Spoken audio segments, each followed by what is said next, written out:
22:31 y volvemos a este segundo bloque de Magantártica.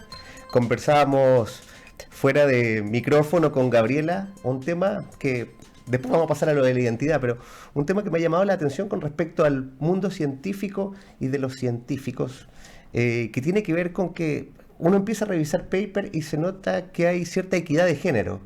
Hay muchas mujeres participando de la investigación en Antártica. Y también, bueno, el otro día algunos de nuestros invitados también nos comentaban que en facultades de Derecho como la Universidad de Chile, el profesor Ferrada nos decía que ya hay muchas mujeres también que están haciendo sus tesis en esto y buscando posgrados, magíster, doctorado, etcétera. Entonces, no sé cómo has visto tú esto. ¿Esto es igual en todos los países o acá en Chile, contrario a muchos otros rubros y muchas otras ciencias, en este tema antártico sí se da esto de la equidad de género?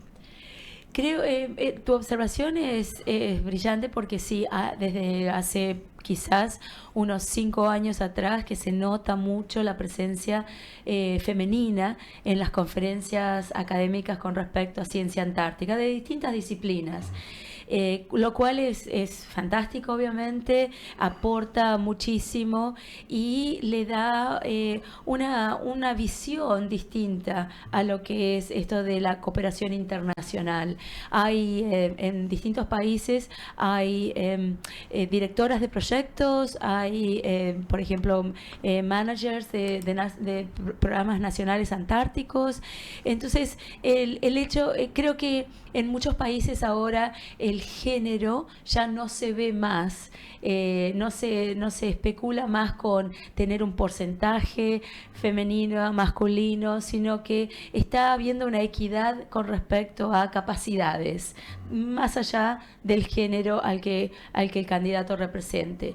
Aquí en Chile yo he notado un cambio muy positivo en los últimos años, es verdad, hay mucho más mujeres trabajando el tema antártico, que es en lo que yo me siento más cómoda como para dar una opinión, no sé en el resto de las otras disciplinas científicas, pero sí, con respecto a ciencia antártica ha habido un lugar más grande para mujeres. Hay otros países que han tenido que, de alguna forma, esperar su momento, las mujeres, o han utilizado esto de la colaboración internacional para hacerse de un perfil académico quizás mucho más importante y luego regresar a sus países ya con una carrera científica o a veces técnica o de manejo que les permita acceder a esos lugares de autoridad. Pero sí, hay más mujeres antárticas y creo que bueno, que así debería ser. La Antártica es femenina, ¿o no? Parece muy bien, sí, por eso lo comentábamos fuera de micrófono. Me parecía, después de revisar muchos papers, ver de que efectivamente había tantas mujeres investigando sobre Antártica. Me pareció algo novedoso, no tenía conocimiento de eso. Pero pasando al tema de tu estudio, tengo acá una frase donde dices: me interesa saber si existe una identidad antártica. Y la pregunta es, ¿existe o no existe una identidad antártica? ¿Y cuáles son los componentes que se necesitan para que esta identidad tenga raigambre, tire raíces en los distintos lugares donde somos puertas de entrada? Bueno, a mí me interesa saber si existe una identidad antártica que es única o singular a cada una de estas ciudades puerta de entrada. No tengo una respuesta definitiva ni corta. Es una respuesta que tiene que ver con las características de cada ciudad y que tiene que ver un poco con la identidad de la gente que vive en el lugar. Hay estudios de identidades regionales, hay estudios de identidades nacionales y cómo estos impactan en cómo la persona se siente con respecto al lugar, cómo se identifica con respecto, bueno, a tradiciones, cultura y demás. El tema de identidad en sí es bastante complejo, a su vez es un tema bastante dinámico, es un concepto fluido y es una construcción social que nosotros hacemos como humanos para poder entender nuestro lugar en el mundo, cómo nos desarrollamos en un mundo tan complejo y con tantas cosas que tenemos a nuestro alrededor, espacio geográfico, territorialidad, o sea, son conceptos realmente muy grandes, claramente para discutirlos otro día, pero En realidad existe una identidad antártica y esta identidad y yo lo veo aquí en Magallanes, y no tan solo en la gente que ha ido a la Antártica, no tan solo en la gente que ha visitado la Antártica, sino que la gente sí tiene este imaginario de lo que es la Antártica. Quizás no sea el imaginario que el gobierno desearía, quizás no sea el imaginario que un Estado con intereses territoriales quisiera tener, pero la gente sí imagina la Antártica y la imagina muy cerca. Dentro de las investigaciones que yo hice aquí, he obtenido una gama diversa de respuestas que me da a entender que la gente de Magallanes sí piensa en la Antártica. Tiene esta relación de clima, esta relación de latitud. Quizás no la exprese de esa forma, pero cuando el magallánico me habla del viento polar, del viento en la cara, de que no le tiene miedo a esta temperatura, me está explicando claramente que lo que esté más allá no es algo, digamos, desconocido para el magallánico, porque vive en esta zona que es árida y difícil de vivir. Cuando me hablan, por ejemplo, de la Antártica, que tiene que ver con la gobernación antártica, cuando estamos hablando de quizás el sitio administrativo político de Isla Navarino y el del sur de Chile, también me están identificando. Esa es la idea que tienen de Antártica, pero nadie, absolutamente nadie, me niega que existe una Antártica. Está en la mente de la gente. Quizás algunos tienen una identificación más territorialista, ese triángulo del cual estamos todos tan convencidos que es parte de nuestro territorio. Esa es su parte antártica, y otra gente tiene esta visión un poco más romántica, que los audiovisuales y los medios visuales nos han otorgado de la Antártica. Entonces claramente depende también de la generación. Hay mucho impacto con la visita de Jacques Cousteau a estas partes del mundo, no tan solo a la Antártica, pero a Magallanes, al estrecho de Magallanes. O sea que hay aquí en Magallanes, en Punta Arenas precisamente, una identidad antártica. Quizás no se reconoce como tal, quizás la gente dice, yo no tengo esta identidad antártica, pero sí tienen en mente y en el imaginario de su lugar, a este lugar que está más al sur y que, bueno, les provoca este ambiente tan especial en donde viven. ¿Dentro de tu estudio hay alguna diferencia en cuanto a los segmentos etarios, en cuanto a las edades, para tener esta relación con Antártica? ¿Existe una diferencia, por ejemplo, una persona de 20 años con una de 40, una de 60 o una de 80? Porque quizás también hay algunos conflictos. El otro día lo conversábamos con el profesor Llanos también, que nos comentaba que la Antártica ha pasado por distintos también procesos históricos, geopolíticos, y que han marcado un poco más también la aparición en medios de comunicación, en lo público. No sé si tú llegas también a algún tipo de conclusión con respecto a eso de los cortes etarios.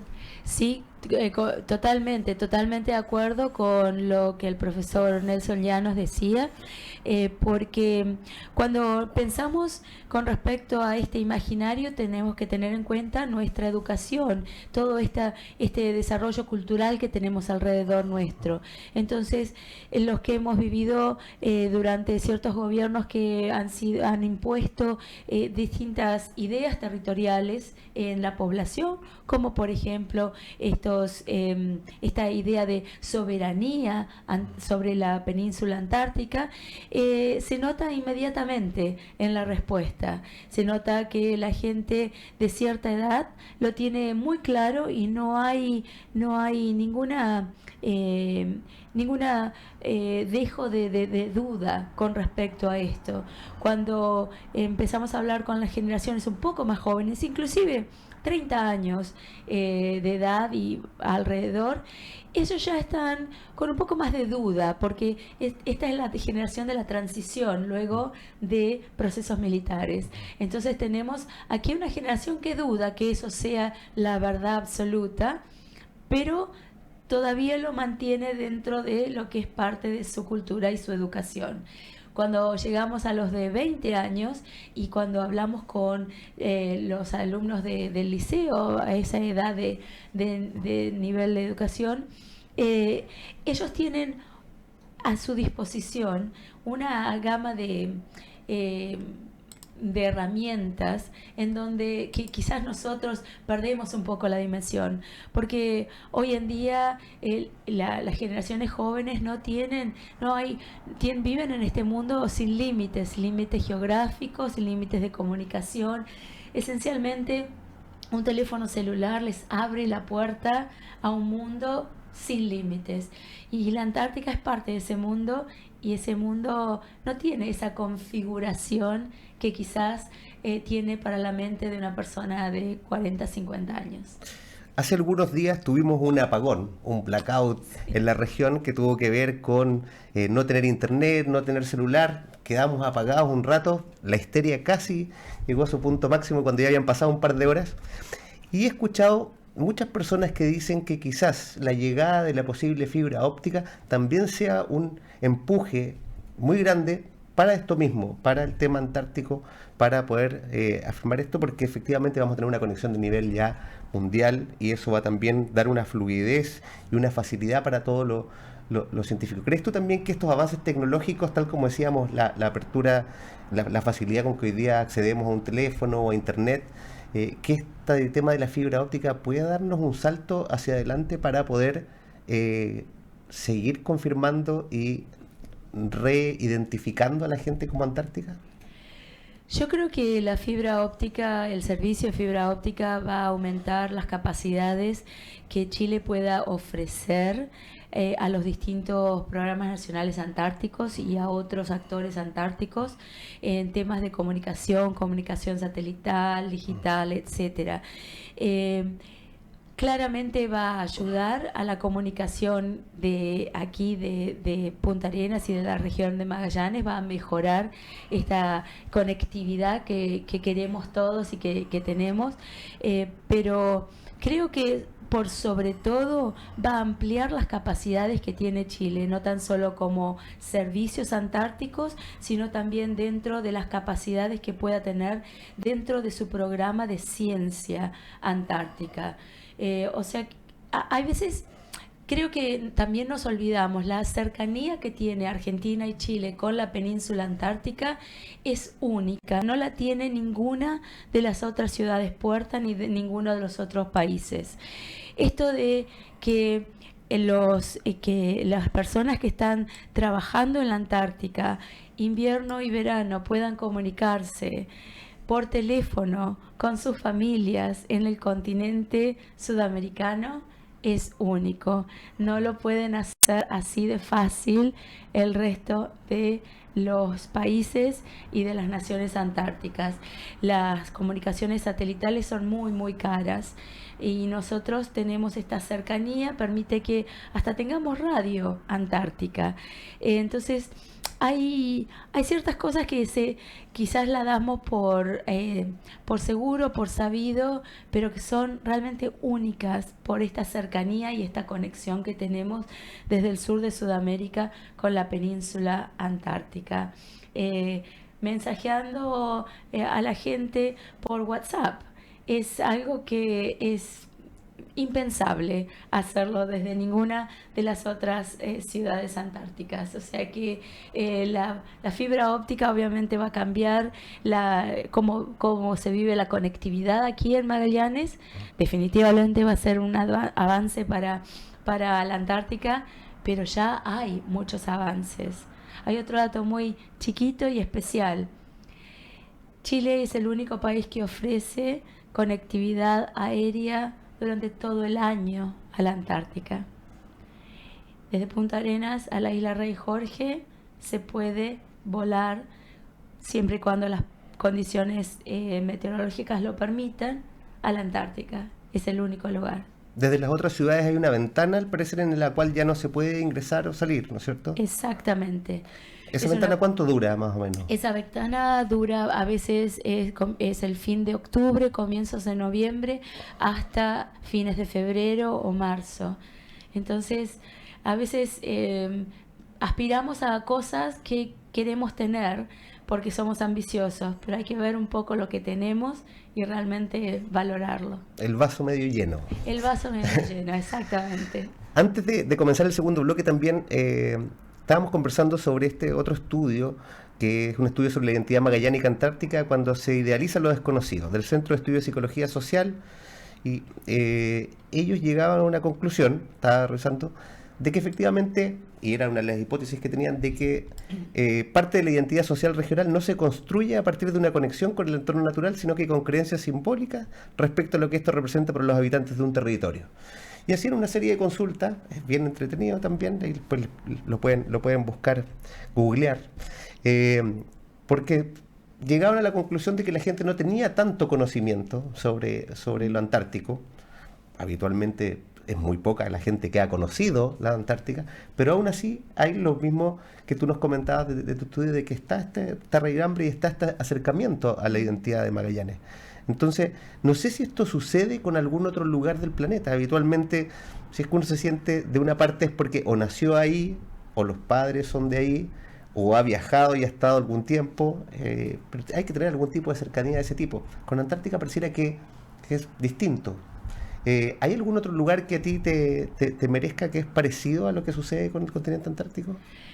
Mira, lo que sucede acá en Magallanes es muy particular y creo que tiene que ver con que en esta tierra se ha forjado desde el momento de la colonización con muchos inmigrantes que han venido a quedarse, y la gente con la que hablo, la gente con la que trabajo, todos son los que son magallánicos. Ya me han explicado qué es ser magallánico, y aquellos que hace 40 años que viven aquí me han explicado por qué no son magallánicos, pero que me parece un concepto fascinante. Pero a su vez, esto de ser magallánico implica esta conexión con el sur. Quizás sea la geografía quebrada que tiene esta parte del sur de Chile. Pero lo que es importante aquí es que se piensa en esto del sur, quizás sin haberlo conocido o sin saber mucho, como dice este estudio al que tú hacías referencia. Fíjate que en Ushuaia esto no es similar.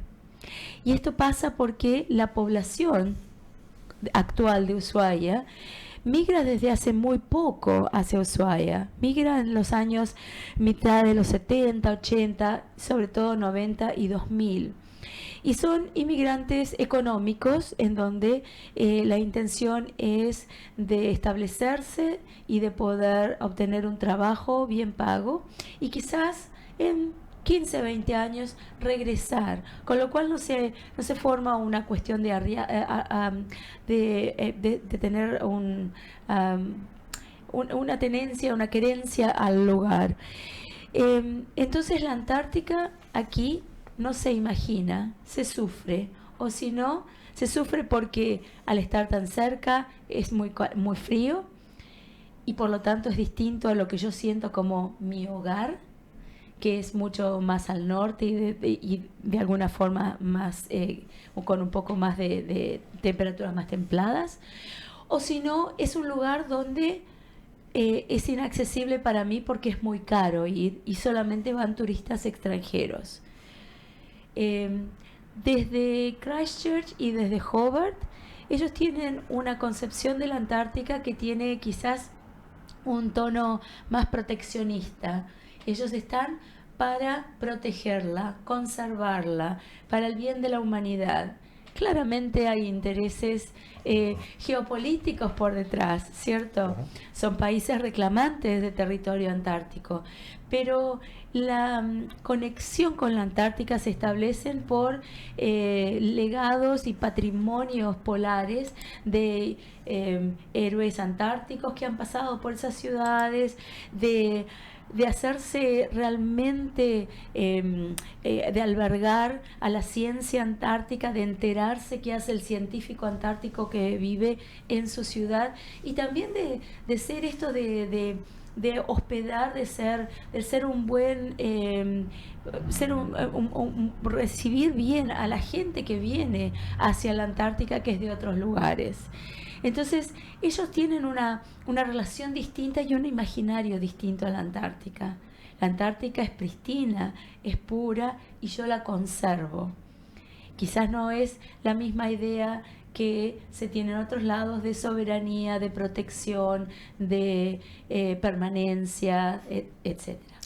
Ahora, en cuanto al sueño, si de Gabriela Roldán dependiera, ¿qué crees tú que falta hoy día para que Punta Arenas y Ushuaia tengan quizás una comunicación aún más fluida en un tema conjunto para afrontar lo que tú decías? También somos los que estamos ahí al lado.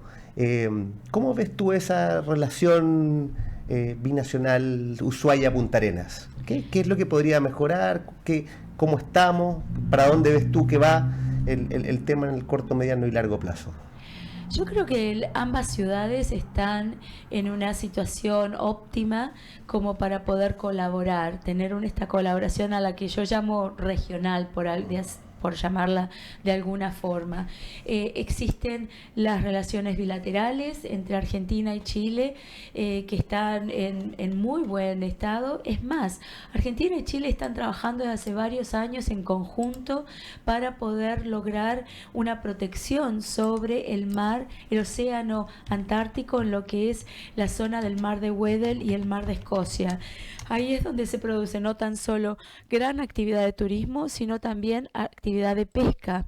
Y Argentina y Chile están de alguna forma forzando a los países antárticos a que declaren esta área un área marina protegida. Con lo cual, claramente nuestros gobiernos han identificado que trabajar en conjunto es ideal para poder lograr ese objetivo. Entonces, sería importantísimo que Punta Arenas y Ushuaia también se juntaran a dialogar para poder complementarse en vez de competir ambas, porque tienen mucho que ofrecer. Y como ciudades de países latinoamericanos tenemos ciertas desventajas con respecto a otros países que son más desarrollados que nosotros. Entonces, poder ofrecer una gama de servicios que va a ser una competencia enorme al resto de las ciudades puerta, y que a su vez nos va a beneficiar, no tan solo como ciudades, también como país, pero también a nuestra comunidad antártica, ya sea esta científica, administrativa, legal, política. Tenemos que recordar que la comunidad antártica es muy variada, pero toda comunidad antártica requiere de apoyo, y no tan solo es apoyo en cuestión económica o de finanzas, sino el resto del apoyo que por ejemplo las ciudades puerta pueden hacer desde la comunidad.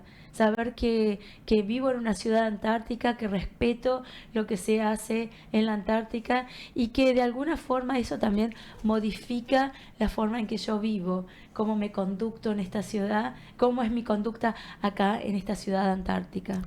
Para ir cerrando ya el programa, tengo acá una nota de un medio nacional en que dice: Ushuaia lidera el flujo del turismo a la Antártica y Punta Arenas se especializa en viajes aéreos. Pero también la nota, y para ir cerrando te consulto, ¿cuál es el papel protagónico que le corresponde a Puerto Williams? Porque acá hablamos de Punta Arenas y Ushuaia, pero la ciudad que está al frente de Ushuaia es Puerto Williams. ¿Cómo ves tú también la posibilidad que tenemos hoy día como país y como región de potenciar más Puerto Williams en esta lógica antártica?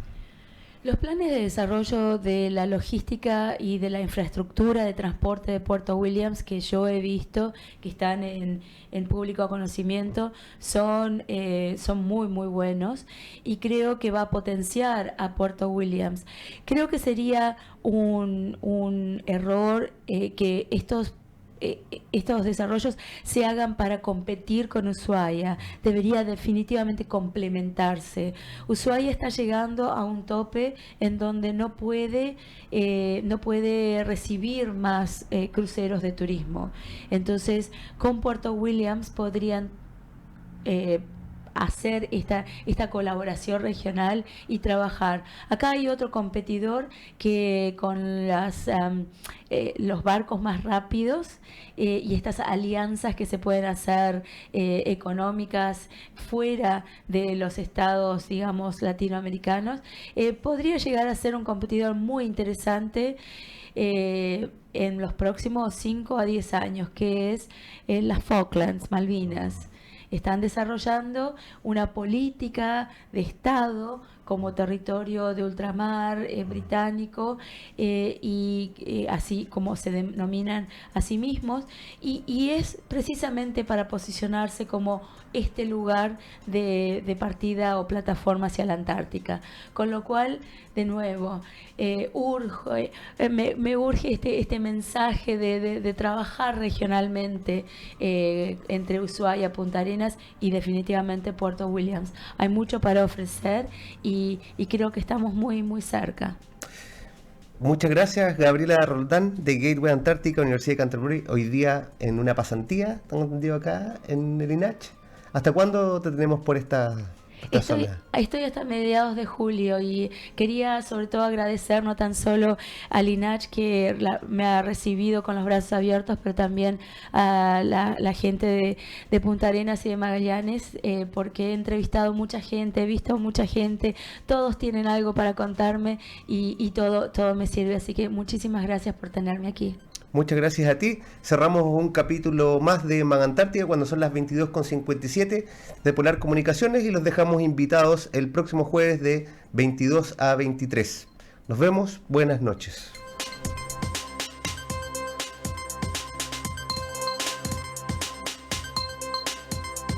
Polar Comunicaciones, radio, televisión e internet presentó Magantártica. Conduce el periodista Juan Pablo Martínez Paredes.